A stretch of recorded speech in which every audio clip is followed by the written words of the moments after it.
নমস্কার বন্ধুরা, ডোনাস ঘরানাতে আপনাদের সকলের স্বাগত।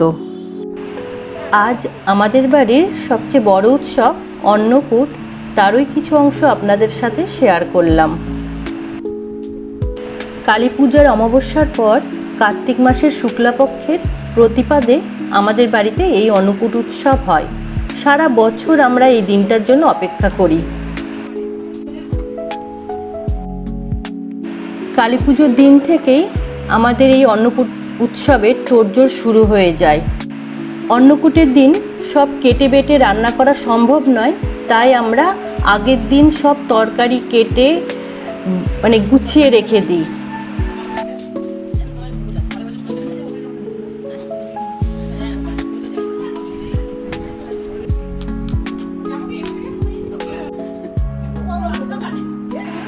আমরা সব জায়েরা ও আরও আত্মীয় স্বজন মিলে তরকারি কাটাকাটি, নাড়ু পাকানো, মালপোয়া ভাজা সব আগের দিন গুছিয়ে রাখি।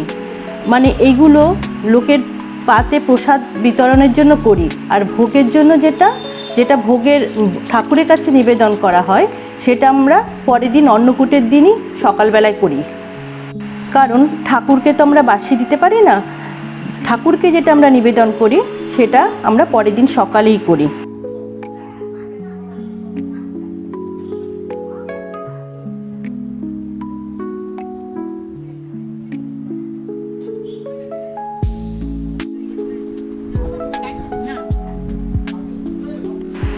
অন্নকূটের দিন ভোর 5টা থেকেই আমাদের রান্না শুরু হয়ে যায়। এত তরকারি কাটা থাকে, ধোয়া পাকলা করতেই 1 ঘন্টার ওপর লেগে যায়। ভোগের রান্নাটা আমরা সব নিজেরাই করি। প্রায় 30 থেকে 40 রকমের রান্নাই হয়।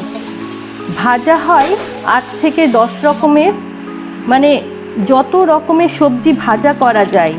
ভাজা আমরা এই যে সবজি চোকলা কেটে ফেলে যায় মানুষরা, আমরা সেই চোকলা দিয়েও কিছু একটা তরকারি হোক, কিছু একটা ভাজা হোক, বটি হোক, আমরা সেটাই ঠাকুরের কাছে নিবেদন করি। ডাল রান্না হয় 3 রকমের: মুগ ডাল, মটর ডাল দিয়ে তিতর ডাল, আর ছোলার ডাল। শাক হচ্ছে 3 থেকে 4 রকমের শাক রান্না হয়: কচুর শাক, মূলোর শাক, নোটে শাক, পালং শাক। এই যেমন লাউ দিয়ে আমরা ডালও রান্না করি, তিতর ডাল। লাউ দিয়ে আমরা লাউয়ের শুক্তো করি বড়ি দিয়ে, লাউয়ের খোসা ভাজাও করি। চাল কুমড়ো দিয়ে আমরা চাল কুমড়োর তরকারিও করি, চাল কুমড়োর খোসা ভাজাও করি। কাঁচকলা আমরা তরকারিও করি, শুক্তো করি, কাঁচকলার চোকলা ভাজাও করি। তারপর তো আরও আছে বাঁধাকপির তরকারি, ফুলকপির তরকারি, গাঁটি কচুর তরকারি, কুমড়োর তরকারি, সব তরকারি মিশিয়ে নাবড়ার তরকারি, আর কত কিছু বলবো। একটা সবজি ফেলা যায় না, যত রকমের রান্না করা যায়। আমার শাশুড়ি তো বলতেন প্রায় 108 রকমের রান্নাই হয়ে যায়।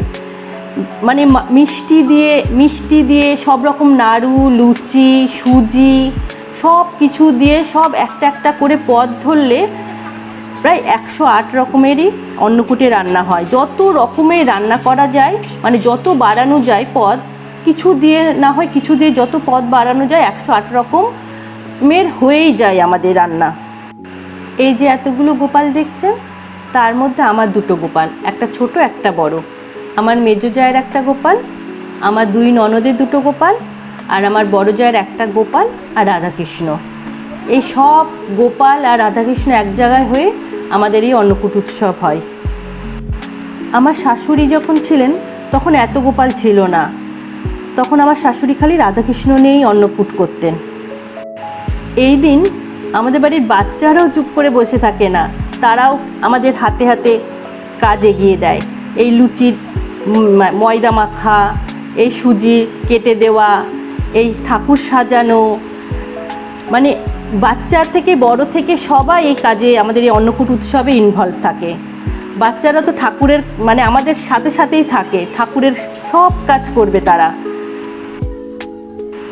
আমরা তো এদিকে ভোগের রান্নাটা করি, আর বেশি বড় বড় রান্নাগুলো সেগুলো রান্নার লোক রাখা থাকে, তিনিই রান্না করেন। আমাদের অন্নের পদ হয় 4 রকমের: পায়েস, পোলাও, খিচুড়ি আর সাদা অন্ন। আমরা না ঠাকুরের কাছে সকালে ভিজিয়ে রাখা সোনামুগ ডাল, সেটিকে জল ঝরিয়ে কলা, নারকোল কোড়া, সন্দেশ দিয়ে পরিবেশন করি। এটি গিরিধারী গোবর্ধনের খুবই একটি প্রিয় খাবার। তাই আজ গোবর্ধন পূজা মানেই অন্নকূট উৎসব। তারই কাছে আমাদের কিছু সাধ্য মতন আয়োজন করে নিবেদন করলাম। ওই যে বলছিলাম না আমি, আমাদের বাড়িতে ছোটরাও আমাদের সাথে কাজে হাত লাগায়, ছোটরাও বসে থাকে না। অন্নকূটের ভোগটা আমরা 12টা থেকে 12:30টার মধ্যেই দেওয়ার চেষ্টা করি। ঠাকুরের কাছে বাটা দেয়া হয় খিচুড়ির একটা, পোলাওয়ের একটা ও অন্নের একটা।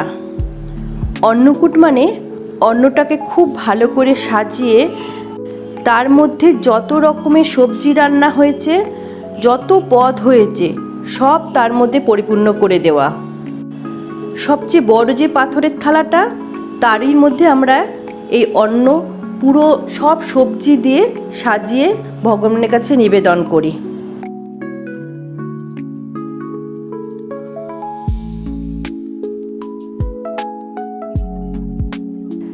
প্রসাদ বেড়ে ঠাকুরের কাছে সাজাতে অনেকক্ষণ সময় লেগে যায়।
সব কিছু সাজিয়ে দেওয়ার পর ঠাকুরমশাই এসেই ঠাকুরের কাছে পুজো নিবেদন করেন। আগে আমাদের অন্নকূটের পুজো আমার শ্বশুরমশাই ঠাকুরের কাছে নিবেদন করতেন। শ্বশুরমশাই অসুস্থ হওয়ার পরই আমাদের শাশুড়ি মা ঠাকুরমশাই পূজা করার ব্যবস্থা করে গেছেন।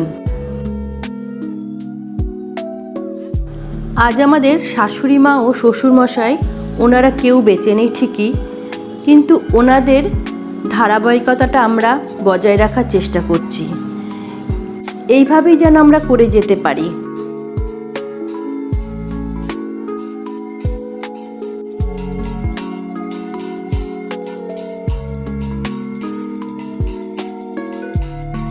পূজা শেষে যে বড় থালাটায় অন্ন দেওয়া হয়েছিল, পাথরের থালাটার প্রসাদ মেখে মাধুকরী হিসেবে সব নিমন্ত্রিতদের মধ্যে পরিবেশন করা হয়। আজ আমার ভিডিওটা আপনাদের কেমন লাগলো অবশ্যই জানাবেন। যদি ভালো লেগে থাকে তবে একটা লাইক, শেয়ার ও সাবস্ক্রাইব করে দেবেন। দেখা হবে আবার নতুন ভিডিওতে।